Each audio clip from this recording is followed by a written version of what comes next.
7e et dernière partie de la présentation de l'hébreu. J'essaye d'aller vite pour des choses qu'on avait déjà vues et d'autres, on va un petit peu ralentir la cadence puisque c'est quand même aussi déjà dans un cours. Hein, quand on dit présentation, c'est déjà un cours d'apprentissage. Hein. Alors, on a vu toute une série de choses et on va se rendre compte que le déluge va transformer les choses radicalement avec trois personnages, quatre personnages, puisque c'est Noé et ses trois fils. On est approximativement en moins 2000 avant Jésus-Christ. Moins 2000, la langue de Adam. Donc, la langue de Adam et Ève et de toute sa descendance jusqu'à Noé ne pouvait être que l'hébreu. Je fais une petite démonstration mathématique pour vous montrer, ça ne peut pas être autrement. On peut discuter de ça, évidemment. Le but n'est pas d'aller essayer de prouver quoi que ce soit. Simplement, l'hébreu est quand même là, quoi. Hein.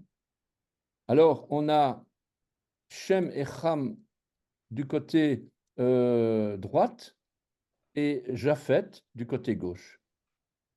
Japhet, que l'on va dire Yaphet, va donner les langues indo-européennes japhétiques, c'est-à-dire les langues d'Europe, d'Asie mineure, le monde iranien, l'Asie centrale, l'Inde du Nord, l'extension du Nouveau Monde à partir du XVIe siècle. Et puis, voilà, donc avec l'Europe réduite, hein, l'Empire romain, tout ça, enfin, voilà. Et à droite, Shem et Ham, qui va donner le langage chamito-sémitique, qui appartient à la branche centre-nord de la famille des langues sémitiques du groupe cananéen. On retrouve là-dedans la Corne de l'Afrique, l'Afrique du Nord, le Sahara, le Moyen-Orient, Malte. Donc, d'un côté, Japhet ou Yaphet va donner avec son épouse Adatanesses, fille d'Eliakim, il va donner 11 fils. Ici, selon Flavius Joseph, je vais vous montrer la liste tout de suite, il y a 11 enfants. Les voilà donc, qui va donner la terre entière. Gomère va donner les Cimériens, les Celtes. Ashkenaz va donner les Saxons et les Scandinaves. Tigram, les Tigraméens, les Phrygiens, c'est-à-dire la Turquie. Samothée va donner les Druides, etc. Riphat va donner les Paphlagoniens et les Sarmates, il eut pour fils Bat, auteur des Scythes, donc c'est l'Iran. Donc l'Iran, vous allez voir que l'Iran n'est pas sémite. Les Iraniens ne sont pas des sémites, contrairement à toutes les autres nations arabes. C'est pratiquement la seule nation qui n'est pas sémitique.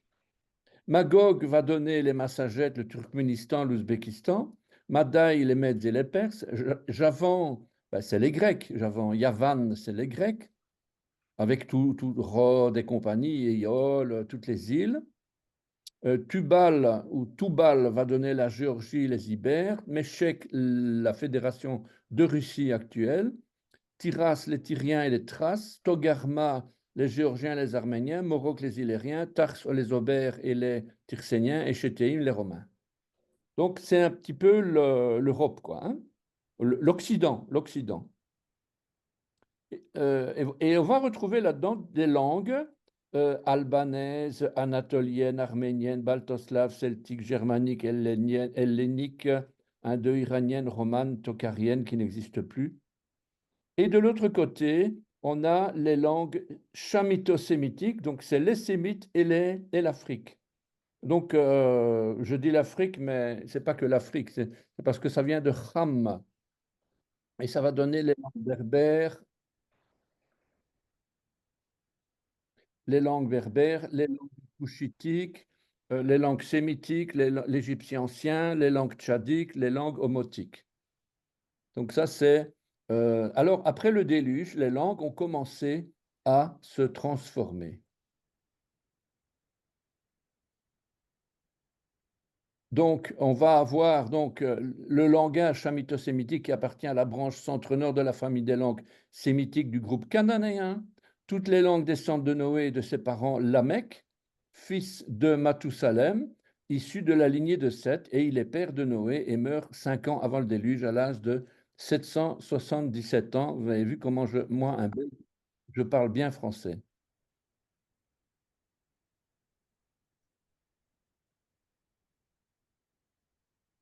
Voilà. Et on a, excusez-moi, voilà, je m'exprime avec les... Voilà, un exemple ici. Vous avez ici, toutes les langues sémitiques ont la caractéristique commune de construire leurs mots sur une racine trilitère, formée de 3 consonnes porteuses du sens fondamental du lexème qui l'intègre. En raison de l'origine commune des langues sémitiques, elles partagent beaucoup de mots et de racines. Le tableau ci-après reprend quelques-unes de ces similitudes. Ici, donc, 3 exemples que je vais replacer dans mon tableau après. Le mâle en hébreu, c'est zachar, ça veut dire aussi mémoire. En arabe, dakar. En araméen, dikra. En akkadien, zikaru. Le roi Melech va donner en arabe Malik, araméen Malka, akkadien Maliku. Un âne, Chamor, va donner en arabe Chimar, Chamara en araméen et en Ichimeru en akkadien.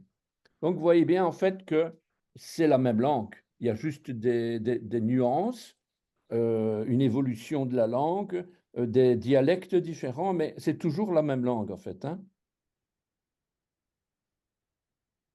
Au niveau de l'hébreu enfin, au niveau des langues sémitiques, on a 2 branches, l'hébreu et l'arabe.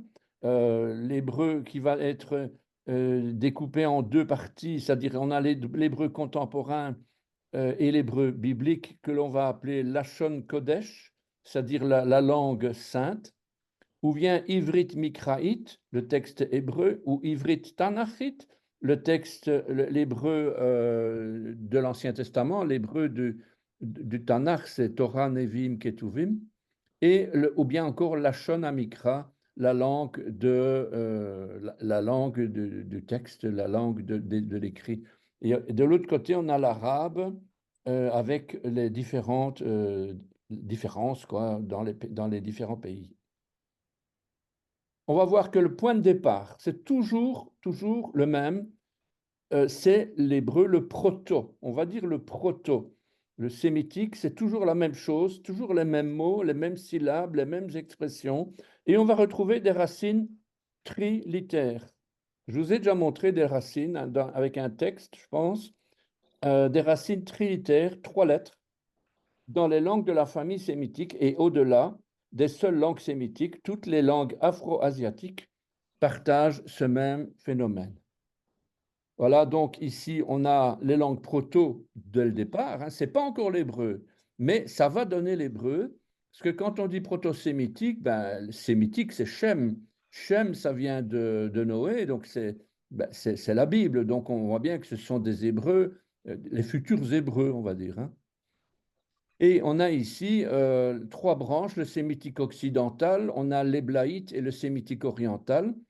Tout se passe pratiquement dans le sémitique occidental, au niveau biblique, hein, je veux dire, hein. On a dans le sémitique occidental sud, on a l'arabe.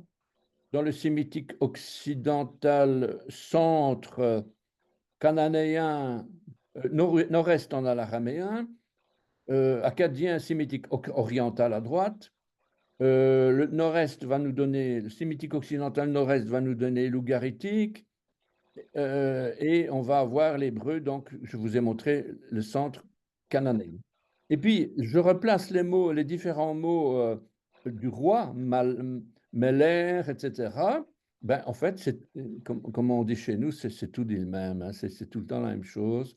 Il y a juste quelques variantes des dialectes. En fait, Meller, Malik, Malka, Milkou, Malikou. Voilà, c'est ce qu'on va donner, c'est ce que le proto-sémitique va donner plus tard, toutes les langues qui vont dériver du phénicien, de l'hébreu, du moabite, de l'éthiopique, du proto-amramique, etc., Et ça va évidemment donner des langues, les langues qu'on connaît aujourd'hui.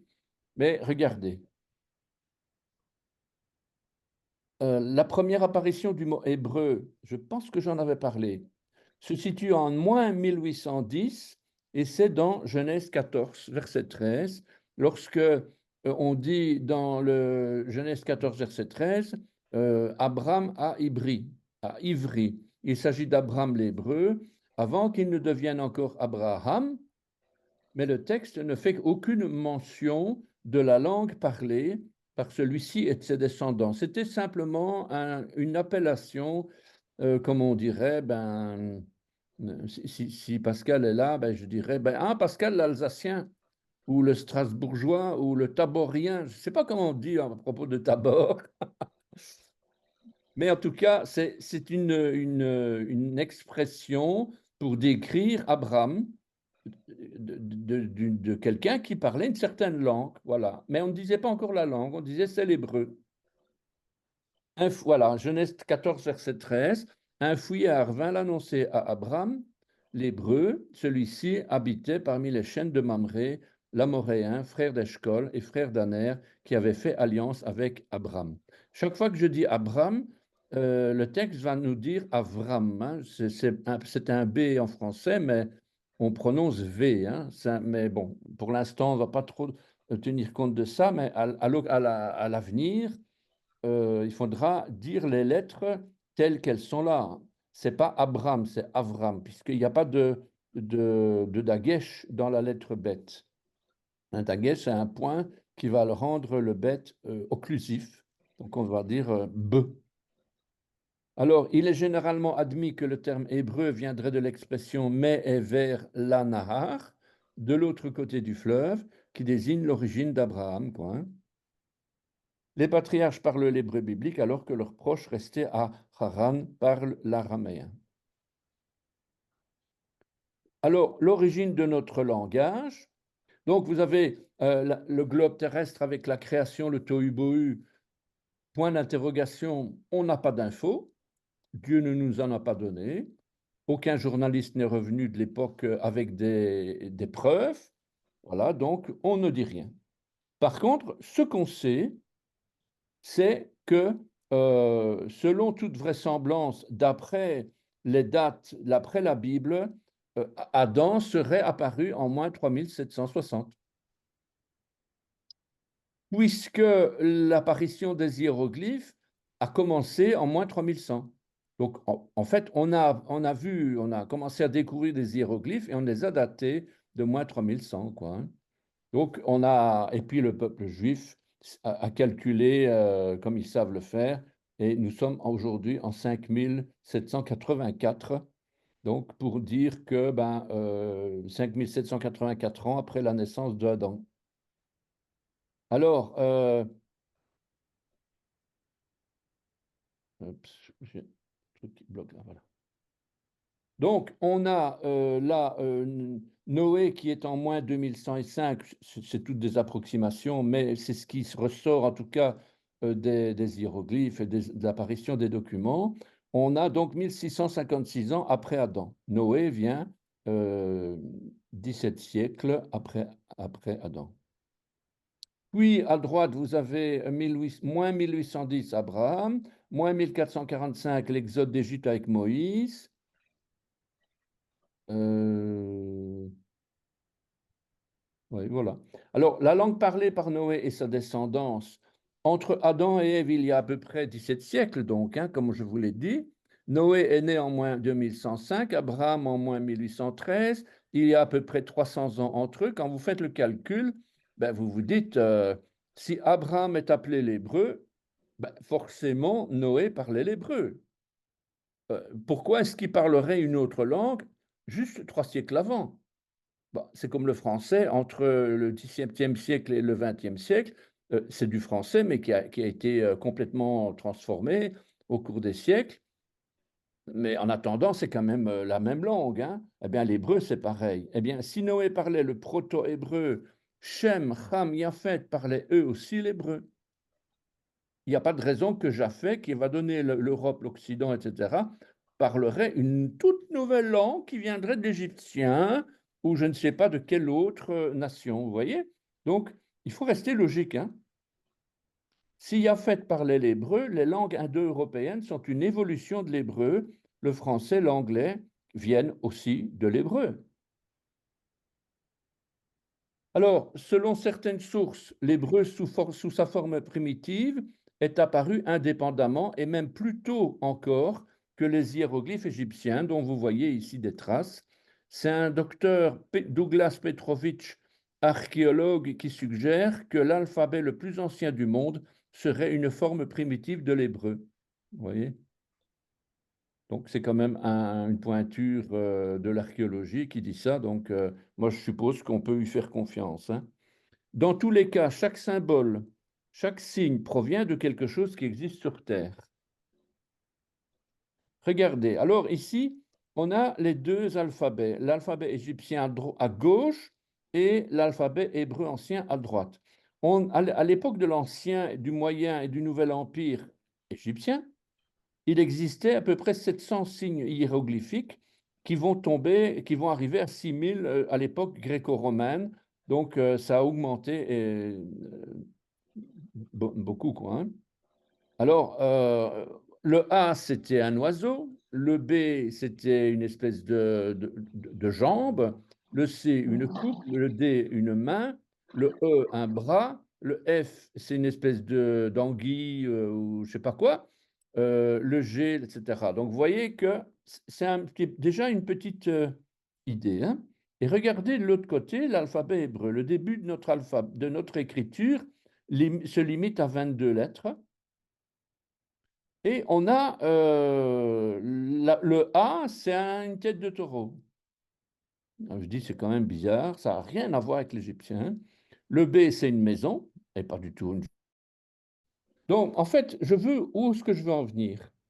Ben, tout simplement qu'il n'y a aucun lien possible entre des hiéroglyphes d'origine égyptienne, qui, selon toute vraisemblance, en tout cas selon certains, seraient l'origine de toutes les langues de la Terre, et de l'autre côté, l'alphabet est l'hébreu, les langues proto-sémitiques, puisque déjà au départ, les lettres viennent d'une autre nature, d'un autre élément dans la nature.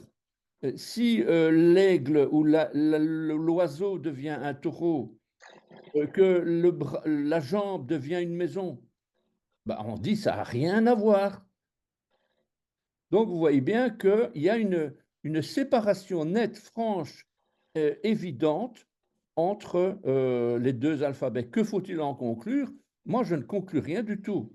Je m'aperçois simplement que l'hébreu est à part, la langue de Dieu, elle est à part, elle ne vient pas d'autres sources, d'autres origines.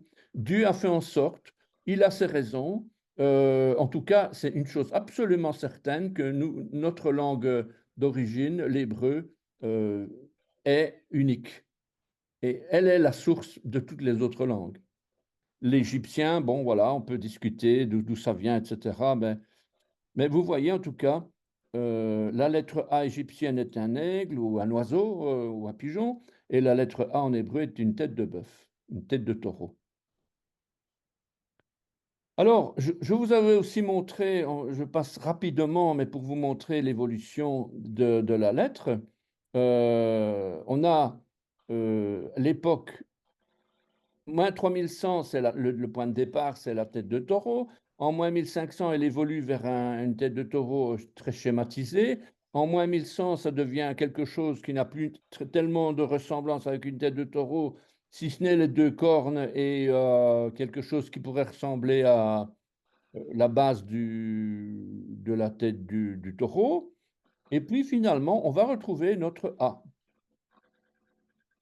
Ça, c'est donc l'alphabet phénicien de la troisième partie, là, hein. Et puis notre hébreu carré qui va avoir ses conséquences, ses dérivés, la péchita, etc., quoi. Et puis, ça va donner plus loin le A qui va tourner qui va toujours, on a toujours les deux cornes vers le haut avec le museau du taureau. Et puis en moins 800, le A va devenir ce que nous connaissons aujourd'hui. Donc notre A vient de l'hébreu, notre A grec, latin, et ça va donner ici, le grec en moins 700 approximativement. Et au début, le latin s'écrivait de droite vers la gauche. C'est l'origine de nos langues indo-européennes actuelles. On écrivait de droite vers la gauche. D'ailleurs, voilà, je vous avais montré ça peut-être, je ne sais plus.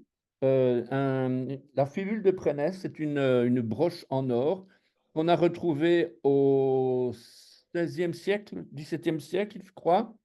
Oui, c'est ça. Eh bien, il y a un texte en latin qui s'écrit de droite vers la gauche dessus. Donc, on voit bien que c'est une des rares preuves où on écrivait de droite vers la gauche. Et puis, pour des raisons, je crois que j'avais lu que c'était pour une raison d'ordre pratique, on a rechangé de la gauche vers la droite.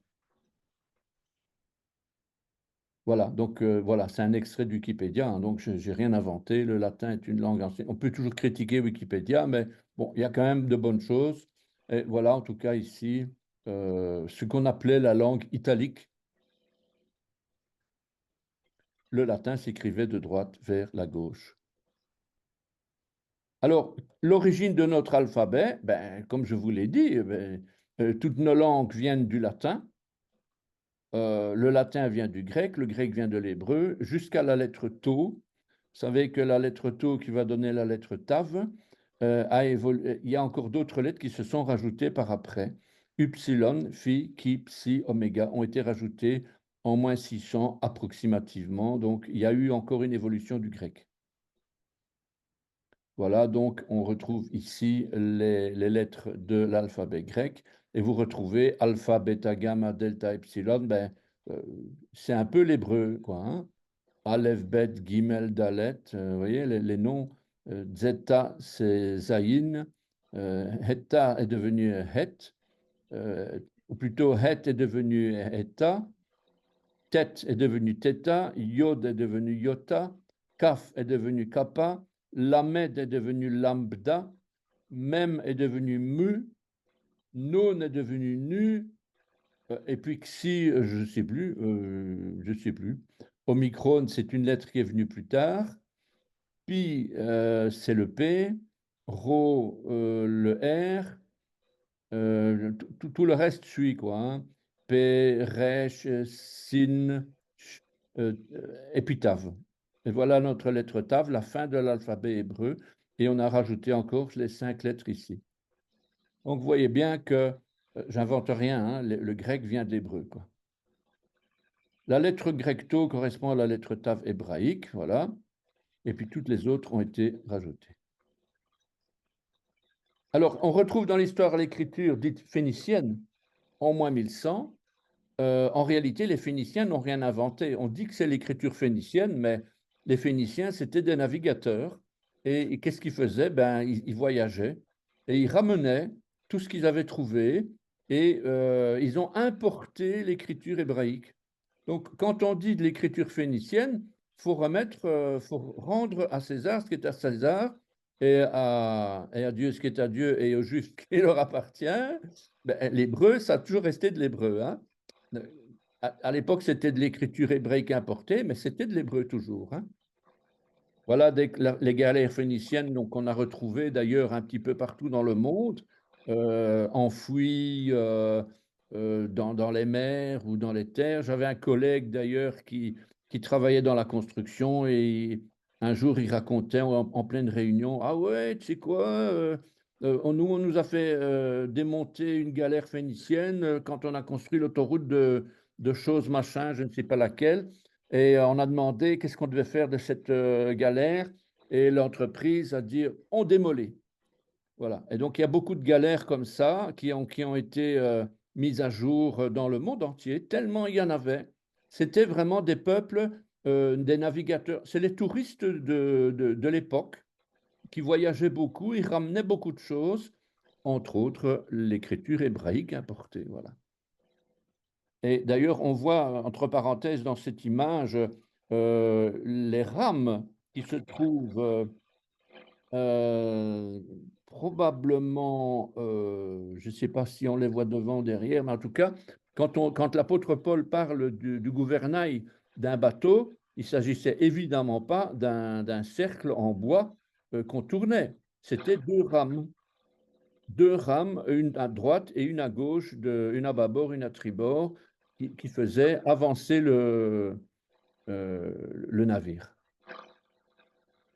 Alors, cette chaque provient de quelque chose d'existant sur Terre ou dans la nature, je vous l'ai dit. Elle a un sens et une idée. Et chaque lettre procède un graphisme. Quand on nous dit, ouais, mais l'hébreu, c'est des lettres, nous, c'est l'esprit. Nous, c'est par la foi, nous, on n'a plus besoin de tout ça, c'est par la foi, par l'esprit. D'accord, mais en attendant, c'est Dieu qui a donné le graphisme. Et quand quand vous regardez la Bible, euh, tout est graphique.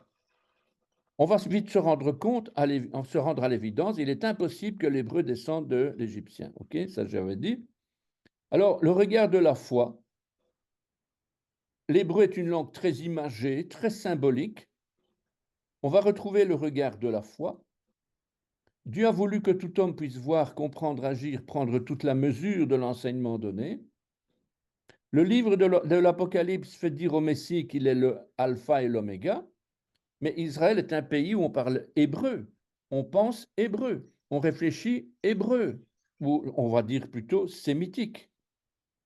Le Nouveau Testament est une traduction grecque de la pensée sémitique, hébraïque. Voilà, donc Aleph, Tav, Alpha, Oméga, vous voyez, donc l'évolution. Le alpha grec vient du Aleph hébreu, le taureau. L'oméga grec vient du Tav hébreu, la marque, la signature. Alors, qu'est-ce que tout ça signifie? Si Dieu est maître de toutes choses, pourquoi est-ce qu'il a permis de telles différences, quoi, hein? Pourquoi on n'est pas resté en hébreu? Voilà, donc ici on a l'alpha et l'oméga. Donc on est dans Apocalypse, n'est-ce pas?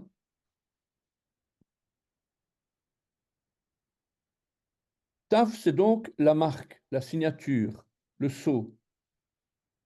Tav, c'est donc une alliance, une alliance. La lettre oméga est la dernière lettre de l'alphabet grec. Elle ne correspond pas à la dernière lettre hébraïque Tav, elle correspond plutôt à la lettre grecque Tau.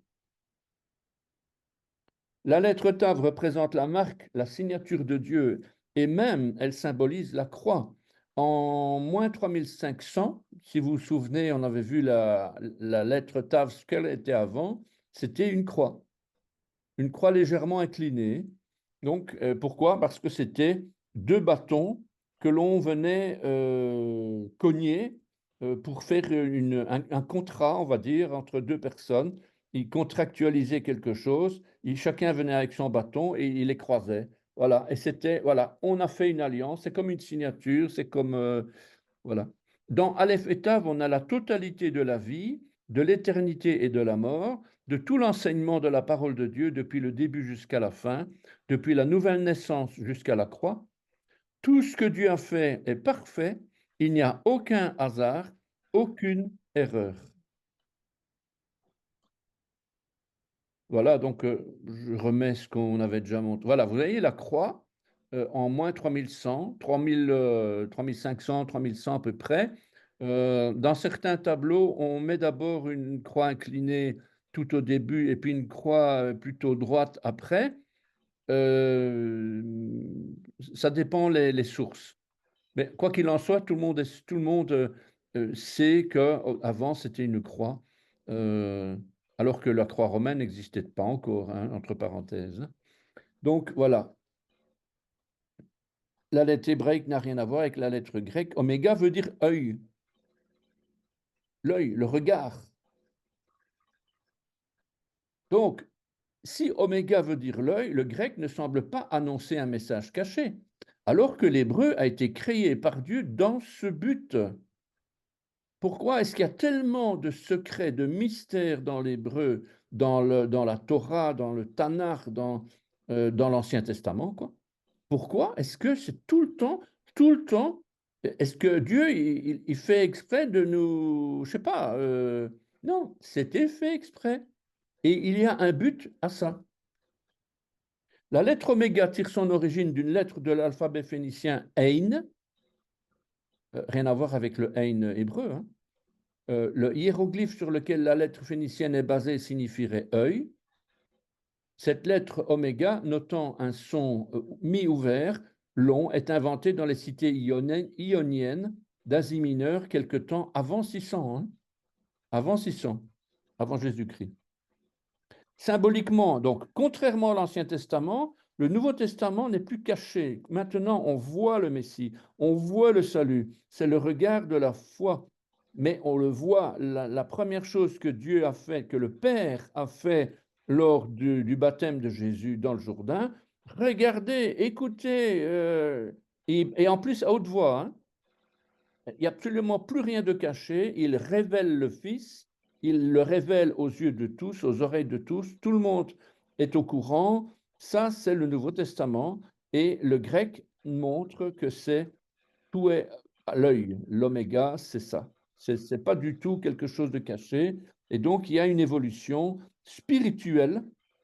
Moi, depuis que j'ai appris ça, ben, je n'ai plus de hantise de grec, puisque, vous savez, quand on est dans l'hébreu, on se dit, ouais, les traducteurs, ils ont encore cherché, c'était des antisémites, etc., etc. Donc, vous savez un petit peu ce qu'on pense quand on fait de l'hébreu. On a parfois comme ça des idées qu'on ne dit à personne, mais on n'en pense pas moins. Et en réalité, Dieu est maître, il est souverain absolument de tout, et même du grec, vous voyez. Donc, et même si un jour je me mets à apprendre le grec, je pense que on va découvrir des choses intéressantes au niveau des racines. Alors, le but de la langue grecque n'est pas de venir imager quoi que ce soit. Elle a été simplement donnée aux nations pour leur approche par la foi uniquement, avec la compréhension intellectuelle. En ce sens-là, la lettre oméga signifie simplement la fin.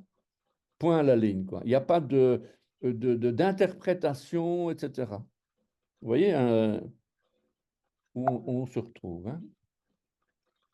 L'Ancien Testament est un message caché, le Fils de Dieu devait rester caché. Le Nouveau Testament est un message clair, le Fils de Dieu est révélé. Voilà un petit peu l'idée des deux groupes de textes. Alors, pourquoi l'hébreu, pourquoi le grec? Alors, tout est imagé dans la Bible, même dans le Nouveau Testament. Yeshua, il n'arrêtait pas d'imager les choses avec des paraboles. Il racontait des paraboles et il donnait le détail à ses disciples qui étaient juste près de lui. Toute la Bible est remplie d'images, hein, n'est-ce pas? Vous voyez ici Jean 3, 16, Jean 3, 14. Et comme Moïse éleva le serpent dans le désert, il faut de même que le Fils de l'homme soit élevé. Une image, une figure. On a beaucoup discuté, mais c'est pourquoi un serpent alors que Jésus, etc. Est-ce que Jésus est le serpent? Beaucoup de questions dont on trouve la réponse, évidemment, hein. L'arche de Noé, image du salut, image de l'Église aussi. Hébreux 11.7, hein, c'est par la foi que Noé, divinement averti des choses qu'on ne voyait pas encore et saisi d'une crainte respectueuse, construisit une arche pour sauver sa famille. C'est par elle qu'il condamna le monde et devint héritier de la justice qui s'obtient par la foi. Donc pourquoi est-ce que je vous donne toutes ces images? C'est parce que l'hébreu est rempli d'images. Ça n'arrête pas. Il y a tout le temps des illustrations, des images, des choses tout à fait exceptionnelles d'ailleurs. L'homme est comme un arbre avec des racines, hein, n'est-ce pas? Heureux l'homme qui ne marche pas selon le conseil des méchants. Il est comme un arbre planté près d'un courant d'eau qui donne son fruit en sa saison et dont le feuillage ne se flétrit point. Tout ce qu'il fait lui réussit. La Bible, c'est l'épée de l'esprit. Voilà, une image. Hébreux 4.12, hein, je ne vais pas tout lire, hein. La parole de Dieu est vivante, etc. Dieu écrase Satan sous nos pieds. C'est sous nos pieds, je vous signale, hein, n'est-ce pas? Romains 16, verset 20. Nous sommes les vases du potier, nous sommes des vases. C'est incroyable, ça, c'est cette illustration exceptionnelle où Dieu est en train de nous fabriquer de ses propres mains. C'est pas juste qu'il a dit qu'il y ait un homme, comme la lumière soit, la lumière fut, qu'il y ait un homme et hop, l'homme il existe. Non, non, non. Il a mis la main à la pâte. Vraiment, l'image est fabuleuse. Ésaïe, Jérémie aussi parle beaucoup du potier. Et puis, ben voilà, le trésor dans le ciel, la fourmi, le singe paresseux. Et puis, regardons un peu la lettre Aleph. La première lettre de l'alphabet est représentée par une tête de bœuf. On dit ça, hein, donc, hein, qui veut dire bœuf, taureau, prince, maître, conseiller, époux. Au départ, c'est pas prince, maître, conseiller, époux, c'est bœuf. Seulement, les autres viennent par dérive. J'insiste parce qu'on pourrait dire, oui, Aleph, ça veut dire le conseiller. Ben, je dis non, non. Conseiller, c'est un autre mot. Mais il y a une conséquence du fait que le taureau est le maître des génisses, etc. C'est lui qui protège ses femmes, on va dire. Donc, le taureau, il est l'époux. Il est le conseiller, il est le maître, c'est lui qui a la force, la puissance, c'est le prince, vous voyez. Donc, ce sont déjà des mots dérivés, hein. Et même on doit retrouver aussi toutes ces tous ces dérivés dans les Strong. Voilà, donc, voilà, ça on avait déjà vu, hein.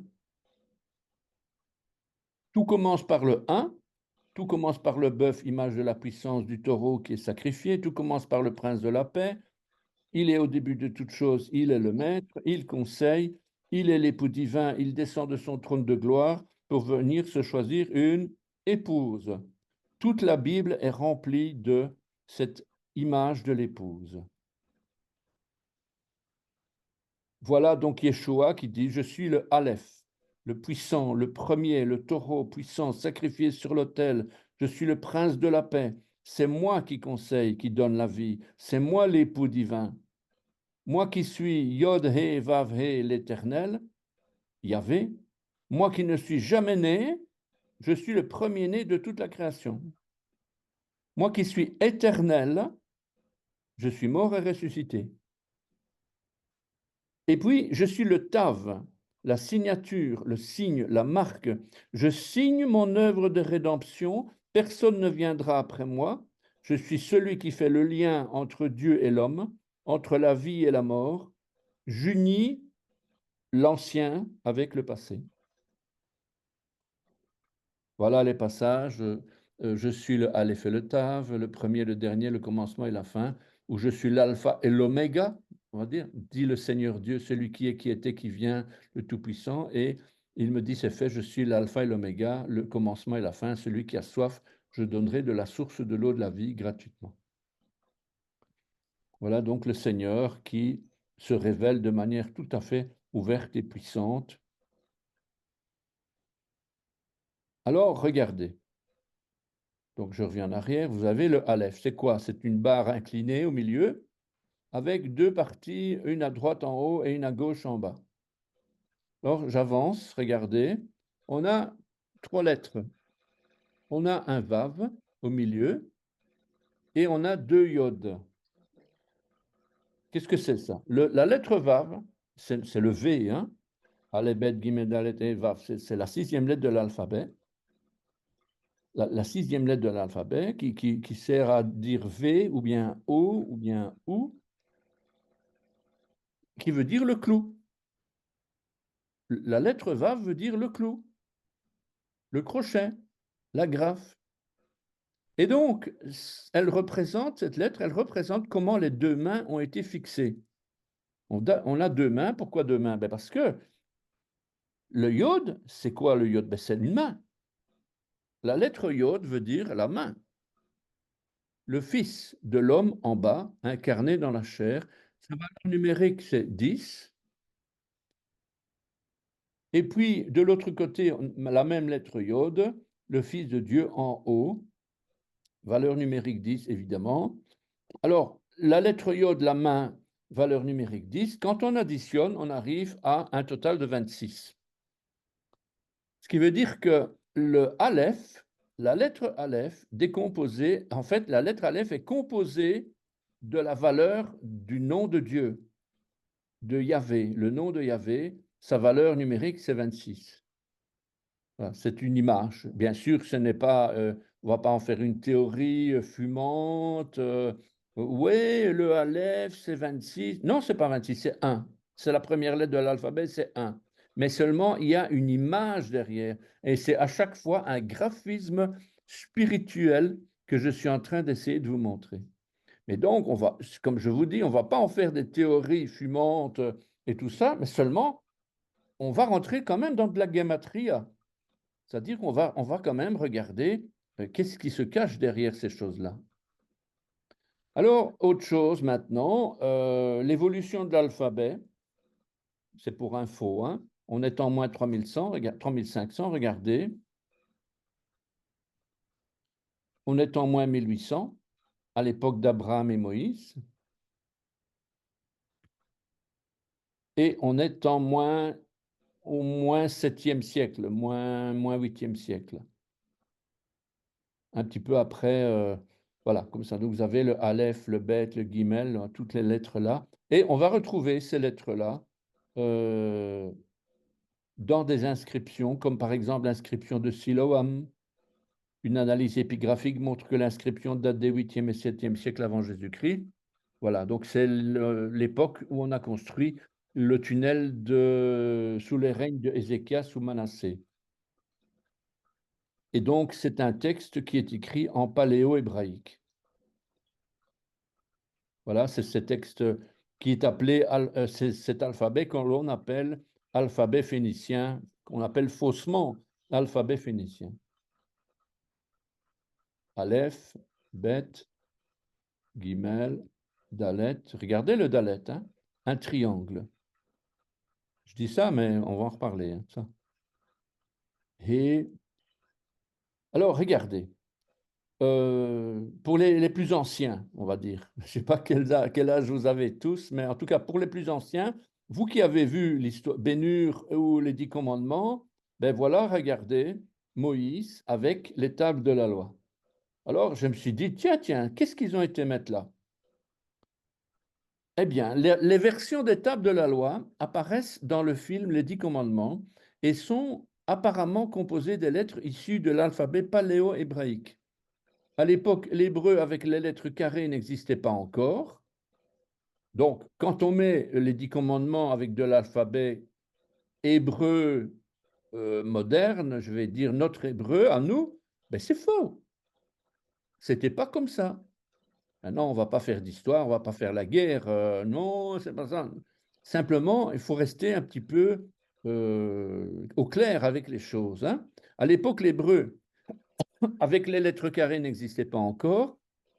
Il n'apparaîtra qu'au retour de l'exil à Babylone. Cette représentation des tables de la loi dans le film est plus proche du récit biblique que le décalogue écrit habituellement en hébreu moderne. Une reproduction d'un manuscrit avec le décalogue en paléo-hébreu présente un texte en partie différent de celui du film. Le texte du décalogue dans le film est traduisible. Les 10 commandements y sont abrégés. J'avais même retrouvé une photo de Cécile B2000 qui tenait les 2 tables dans les mains. Je pense que je l'avais mis dans un PowerPoint. Je ne pense pas que je l'ai mis ici, mais voilà quoi. Voilà. Alors regardez bien. Donc l'eau, qu'est-ce que c'est l'eau? On a le L et le A. L'eau, c'est-à-dire pas. Et puis ici, on va retrouver le tétragramme divin, Yod He Vav He. Donc on voit que les lettres, elles ont évolué, quoi, hein. Ben, fameusement, hein, parce que pour retrouver le Vav ou le He, ou même le Yod, il faut déjà se lever tôt, hein. Mais en tout cas, c'est ce qu'on a retrouvé dans les grottes à Qumran. Vous voyez, ce sont des textes des psaumes.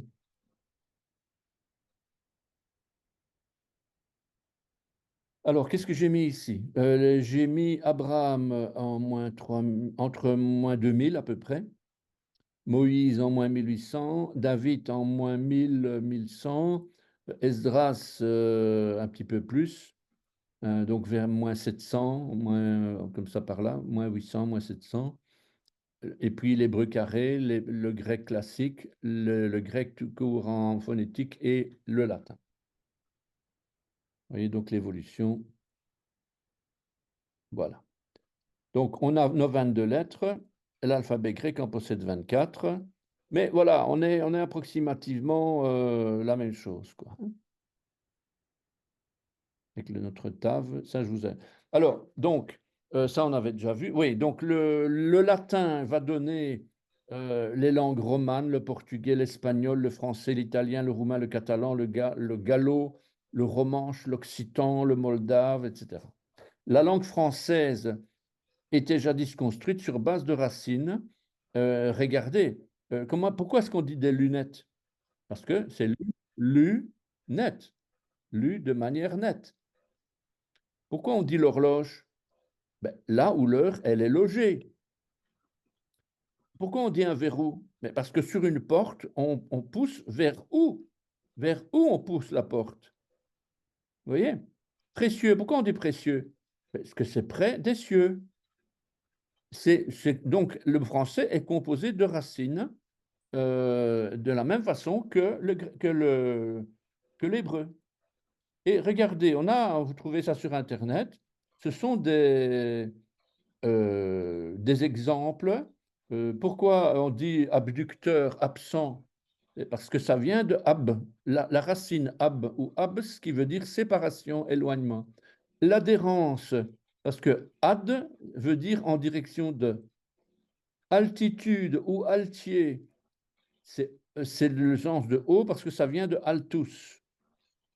Ambidextre, ambivalent, des deux côtés double, ça vient de ambi, une racine. C'est chaque fois des racines, hein. On n'a rien inventé. Ça vient, tout est basé sur des racines. Évidemment, ce n'est pas des racines trilitaires comme l'hébreu, mais vous avez plusieurs. Et il y a comme ça. Ah oui, j'ai cliqué, mais il y a un lien. Voilà, je clique à côté. Voilà. Lactose, lacte. Euh, voilà quoi, on ne va pas lire tout ça. Mais... Alors, bon, tout ça, c'était dans la nature. D'accord? Alors, l'hébreu, où on en vient maintenant à notre hébreu? Alors, regardez, je prends un arbre, la silhouette, le collet, la cime, le tronc. Prenons justement la racine. Agrandissons ça un petit peu. Voilà une racine. Qu'est-ce qu'on a ici? On a une jeune tige, une graine, des radicelles, une zone tubéreuse, une racine secondaire, une zone pilifère, une zone de croissance, une zone gamme, une racine primaire. Donc, vous avez la racine primaire, principale, celle qui porte les autres. Eh bien, en hébreu, vous allez avoir ça. Vous allez avoir une racine primaire qui porte les autres racines. Sur la racine primaire, vous allez avoir des racines secondaires. Sur les racines secondaires, vous allez avoir des racines tertiaires. Sur les racines tertiaires, vous allez avoir, et ainsi de suite. Normalement, on va jusque 3, 4, grand maximum, hein. C'est rare d'ailleurs qu'on descende jusque quaternaire, hein, mais je crois que j'ai vu ça à un moment donné. Mais bon, voilà. Donc, généralement, on a 3, c'est assez fréquent. Regardez, à quoi servent les racines d'un arbre? Alors, je vais vous montrer quelque chose qui n'a rien à voir avec l'hébreu, qui vient d'un arboriculteur, un site internet d'un arboriculteur, je ne sais plus où ce que j'ai trouvé ça. Mais vous allez voir que l'hébreu et notre foi est étroitement lié avec la nature. Alors, question, à quoi servent les racines d'un arbre? À quoi servent les racines de l'hébreu? À quoi servent les racines de la foi? Premièrement, à faire tenir l'arbre droit. N'oubliez pas que l'arbre, vous êtes un homme, hein. L'homme est un arbre, est comme un arbre planté, hein. Donc, nous sommes un homme. Nous sommes aussi un mot hébreu. D'accord? C'est un mot hébreu. Voilà. Où on va retrouver la racine par rapport à l'hébreu? Ben, regardez. Donc, les racines servent à tenir l'arbre droit. Les racines sont comme les pieds pour l'arbre. Elles lui permettent de ne pas basculer, de ne pas s'enfoncer, d'être solide. Si vous coupez les racines de votre foi, si l'Église coupe les racines de sa foi, elle meurt. Et c'est quoi la racine de l'Église? Ben, posez-vous la question. Je ne vais pas redonner la réponse ici, mais ce sont des questions qu'on doit se poser. Où sont les racines de l'Église? Où sont les racines du christianisme? Où sont les racines du Nouveau Testament? Donc, à faire tenir, ensuite, à nourrir l'arbre. Les racines absorbent l'eau et les sels minéraux dans le sol. Ces deux éléments forment la sève dont se nourrit l'arbre. Elle passe dans les racines, puis remonte dans le tronc et les branches.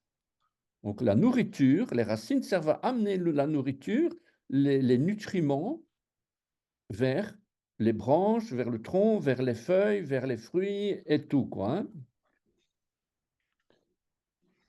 À faire des réserves. Les racines servent à faire des réserves. Les racines stockent une partie de l'alimentation dont l'arbre a besoin en hiver. Il survivra ainsi à cette saison et renaîtra plus facilement au printemps. Exemple, l'arbre absorbe le dioxyde de carbone présent dans l'air et s'en sert pour fabriquer du sucre, qui le nourrit et le fait grandir. Ce sucre qui descend jusqu'aux racines, qui en garde une partie en réserve. Voilà, donc le but des racines, à faire des réserves. Ensuite, on chiffre les racines des arbres dans nos régions sont pas tellement géniales. C'est maximum en largeur 30 mètres, en profondeur, ça peut aller jusqu'à 1,50 m, voilà. En forêt tropicale, ça peut aller jusqu'à 90 mètres en largeur et en profondeur jusqu'à 120 mètres. Pourquoi? Parce que au plus la terre est sèche, au plus la racine fait son travail de creuser, de creuser, de creuser, jusqu'à ce qu'elle trouve de l'eau. La racine, pourquoi est-ce que Israël plante des arbres dans le désert? Parce que eux, ils ont compris que pour faire chasser le désert, ils accomplissent les prophéties comme ça. Ils plantent des arbres dans le désert, pas dans des parties où il y a de l'eau. Ça sert à rien, ça. Le but, c'est justement d'aller rechercher l'eau. Et comment on va rechercher l'eau? C'est les racines qui font leur boulot. Eh bien, les records de profondeur sont observés dans le désert, car le sol est sec et les racines s'enfoncent plus loin pour trouver l'eau. Et tant qu'il n'y a pas de l'eau, les racines continuent, continuent, continuent. Tant qu'il n'y a pas de l'eau, ils vont encore continuer, continuer, et ils vont trouver. Et c'est pour ça qu'on trouve des racines de 120 mètres. Vous imaginez combien? Et ce n'est pas la Bible, hein, ça c'est c'est pas un site horticole ou un truc comme ça qui... Voilà. Alors, regardez, c'est marrant ça, les tailles des racines. Autour de la racine principale, il existe des racines plus fines, ce qu'on appelle des racines secondaires ou des racines latérales. Au bout de celles-ci, on trouve de toutes petites racines appelées des radicelles. C'est exactement ce qu'on va retrouver dans l'hébreu.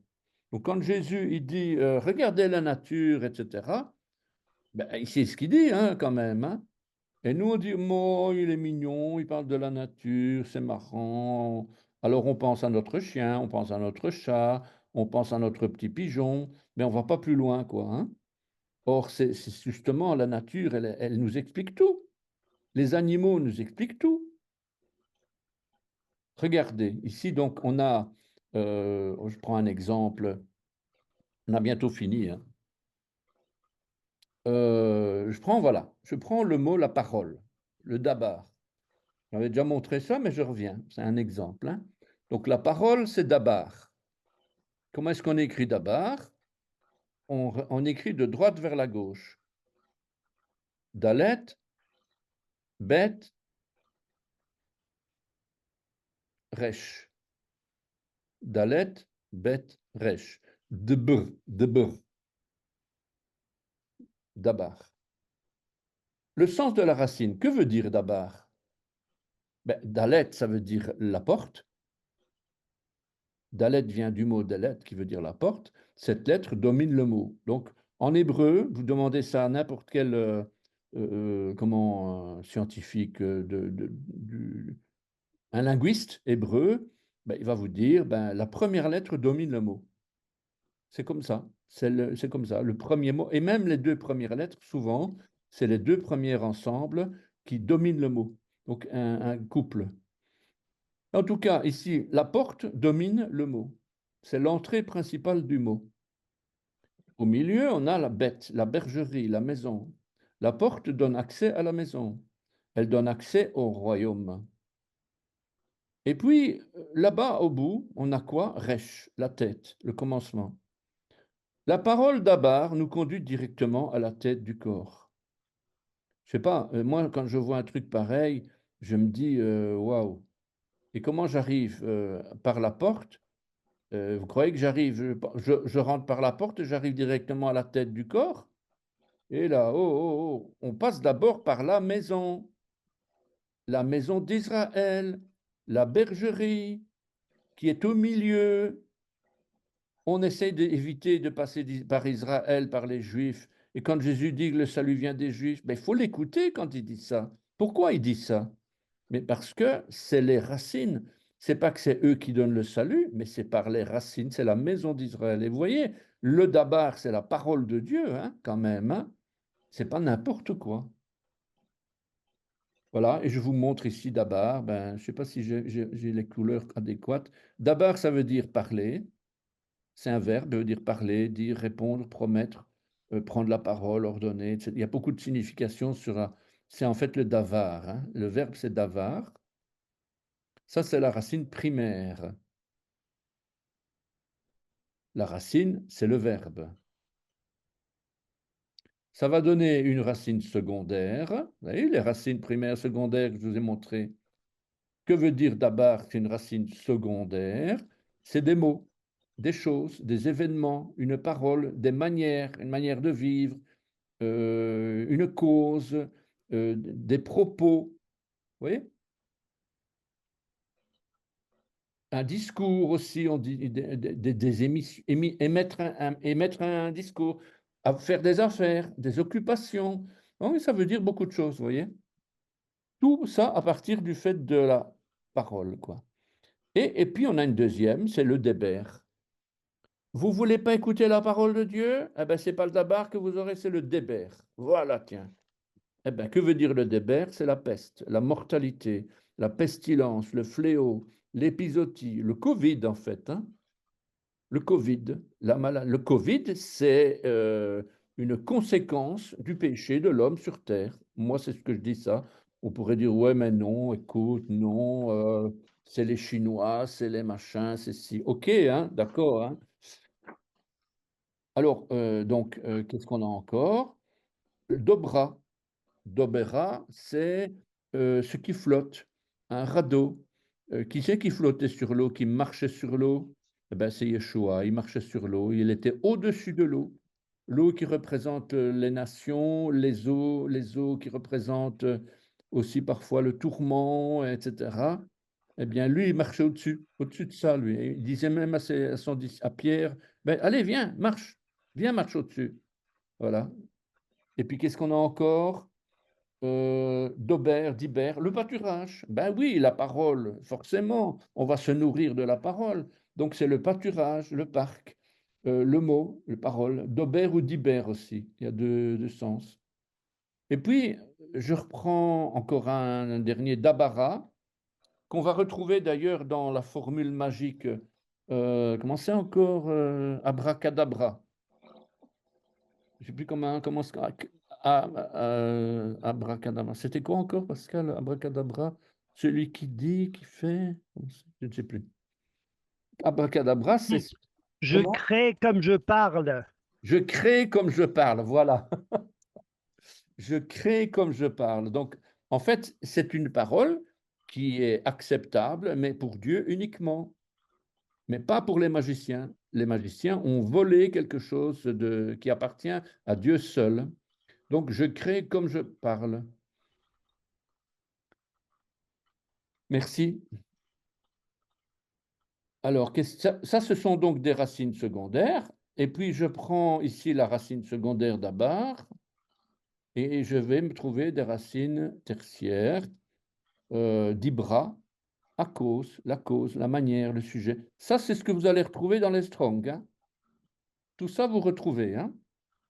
Donc, vous allez même même pas besoin de l'hébreu pour ça, vous allez sur Internet, Strong, et Strong hébreu, Bible, Louis II, racine d'Abar, eh ben voilà, il va vous donner tout ça. Très facile, hein. Profitons-en tant que Internet nous a été donné une grâce de Dieu jusqu'au jour où, hein. Donc, voilà, Dibra. Et puis, qu'est-ce qu'on a encore? Dibri, Locas, quelqu'un, parce que le i final, c'est la première personne, c'est ma parole. Donc ici, quand je dis Dibri, c'est plutôt ma parole. Et puis, il y a des dérivés qui donnent Locas. Quelqu'un qui s'appelait Dibri, c'est un Danite, un père de Shélomite pendant l'Exode, etc. Vous voyez que avec un mot, on peut retrouver des dérivés, quoi, hein. Encore un ici, Dabrat, Daberat, euh, Daverat, normalement c'est un V, hein. Ici, je ne suis pas encore très attentif au le B ou V, mais il faut quand même faire attention pendant le cours, lorsqu'on lit un texte, il ne faut pas aller dire un B alors que c'est un V ou l'inverse. Mais en tout cas, ici, on a un pâturage, c'est une ville lévitique, voilà, au pied du mont Tabor, tiens donc, voilà, Daberat, Davrat. Voilà, donc ça, ce sont des racines tertiaires, vous avez vu? Voilà.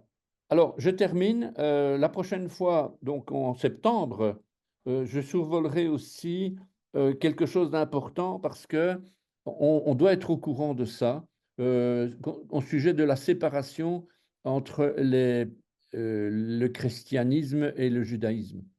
Et là, on a quelques notions avec Gamaliel, avec la Birkat Minim, avec les Notzrim, qui étaient le nom que l'on donnait aux Juifs qui croyaient en Jésus, le renouveau des racines de la foi dans le monde chrétien, euh, les spécificités et les difficultés de la langue, la Bible qui révèle un vrai secret, la nécessité de rechercher en tâtonnant, Yeshua, l'ancien défi à ses disciples, l'origine du langage, le nom mystérieux de Yeshua.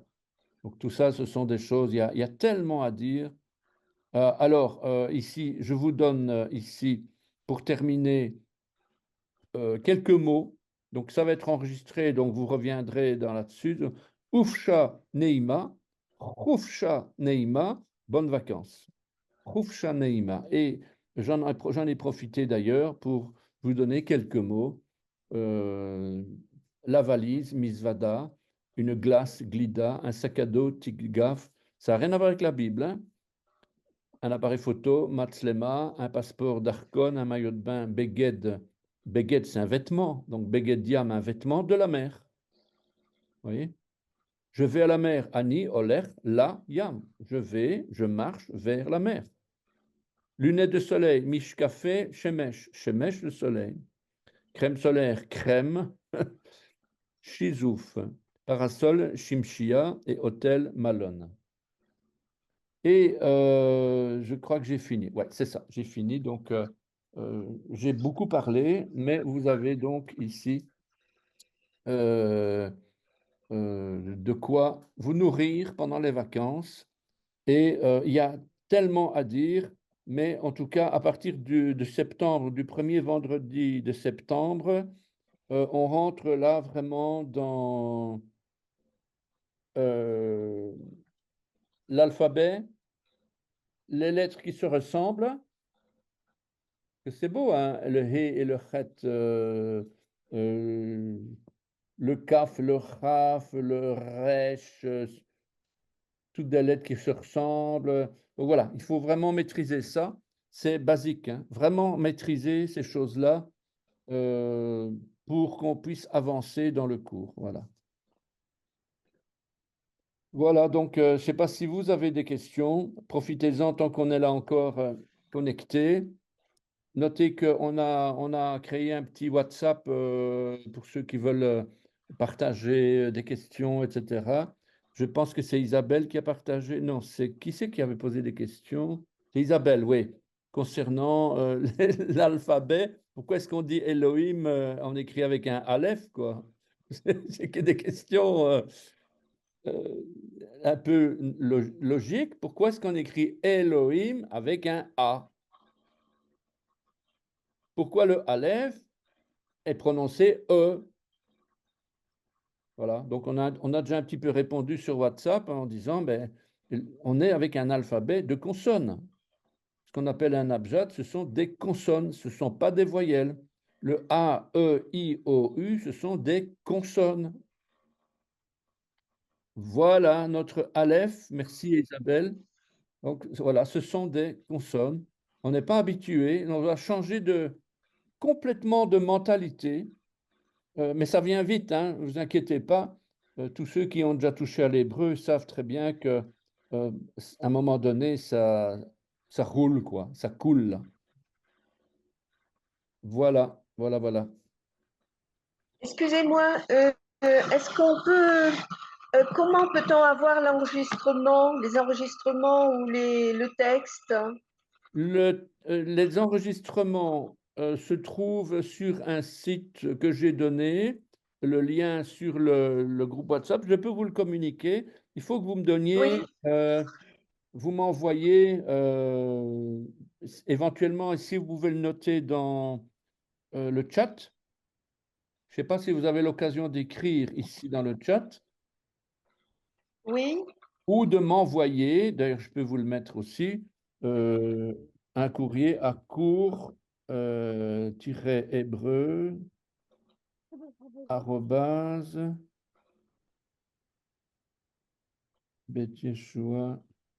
betheshoa.org. Ça, c'est une adresse. et Voilà. pour s'inscrire au cours, on vous envoie un mail, on fait comment?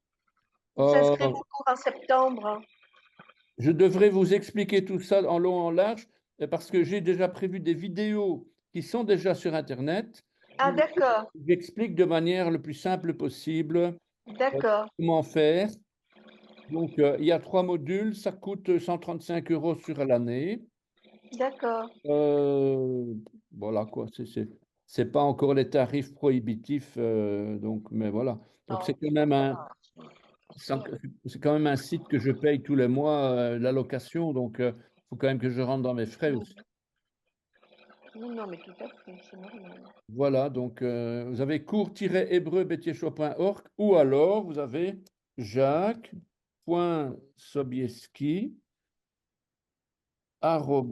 jacques.sobieski@gmail.com. Ça, c'est bon aussi, ça. Tout en minuscule, voilà. Vous avez ça. D'accord, très bien, merci. Si vous avez votre Zoom, normalement, vous pouvez réouvrir le chat de votre Zoom après. Ah Euh, d'accord, je pense qu'on sait réouvrir la discussion après, quoi. d'accord. Et sinon, euh, est-ce que quelqu'un ici est connecté sans que je connaisse votre nom? Anna Parisi, Et- Anna Parisi. ah oui, voilà, il me semble bien. Vous allez m'envoyer un email? Je vais vous envoyer un email, oui. Ok, super, super. Parce que comme les autres personnes, je crois que j'ai vos emails, donc email ou WhatsApp, hein. Oui. Super, super. En tout cas, ben, je vous souhaite de bien vous reposer. Si, Merci beaucoup. si jamais vous avez le temps et la tête bien claire, que pendant les vacances, vous avez envie d'en faire un petit peu, envoyez-moi un petit mot, je vous enverrai du texte ou des vidéos pour commencer déjà les lettres. Ah, excusez-moi, j'ai cherché une Bible hébreu-français et je ne trouve pas. Ben, ça, Alors, j'ai on en trouve. téléphoné à Certitude qui m'a dit qu'il n'en avait pas. Enfin, voilà. Alors, je sais que ça existe. Bien sûr que ça existe. On en a normalement dans les librairies bibliques, hein. Ouais. Eh ben là, j'ai téléphoné à Certitude à Münster et ils n'en ont pas. C'est un interlinéaire? Non, même pas. Une Bible Enfin, normale. bon, soit l'un ou l'autre, hein. Parce que moi, j'en avais une au Tabor qui a disparu, où il y avait la page de gauche en hébreu, la page de droite Ah en oui, au français. Tabor, il y en avait, hein. Au Tabor, il y en avait, oui. Oui, mais là, il n'y en a plus. Ben oui, forcément, les gens demandent. La Là, il y en a CLC plus. à Strasbourg, on a, il n'y a pas de souci. Voilà, il faut à aller à Strasbourg, Strasbourg, je Pascal. pense. Hein. Je pense qu'il faut aller à Strasbourg. Mais à La Münster, meilleure, la voilà. meilleure, c'est celle de l'Alliance biblique où on a vraiment l'interlinéaire au mot à mot, avec deux variantes, la Tob et la Second en texte de référence en bas. Sauf qu'elle coûte 106 Voilà. euros. Voilà, c'est Voilà. le problème. À un moment donné, il faut investir. Ça coule de source. Oui, non, mais c'est pas la question. C'est que, bon, certitude, bon, c'était plus facile parce que je vais au tapis. Et certitude, ben, ils sont tombés de haut, ils n'en ont pas. Apparemment, il faut aller à Strasbourg. J'ai regardé, il faut aller à Strasbourg. Maintenant, par Amazon, il y a moyen d'obtenir beaucoup. Oui, voilà, également par Amazon. Oui. Je pense que je vais acheter par Amazon. Voilà. Voilà. Merci en Bonne, tout cas. Oui, bonnes vacances, Jacques. bonnes vacances à vous toutes et Bonnes tous. vacances à Bonnes tous. vacances. Et Et, bonne soirée et bon Shabbat à ceux qui le merci. Merci. Allez, merci Jacques. Nous, au Tabor, on commence un séminaire demain qui durera 8 jours, de samedi à dimanche. Voilà, Ah, on est bien Oui. occupés. Ah. amen. Gloire à Dieu. Voilà. Super. Merci pour tout et puis à la rentrée alors. À la rentrée, oui. Plaisir. Merci. Merci beaucoup. Au Au revoir. revoir, Jacques. Au Merci. revoir à tous. Au revoir. Au revoir. Au revoir. Bonne soirée. Au revoir.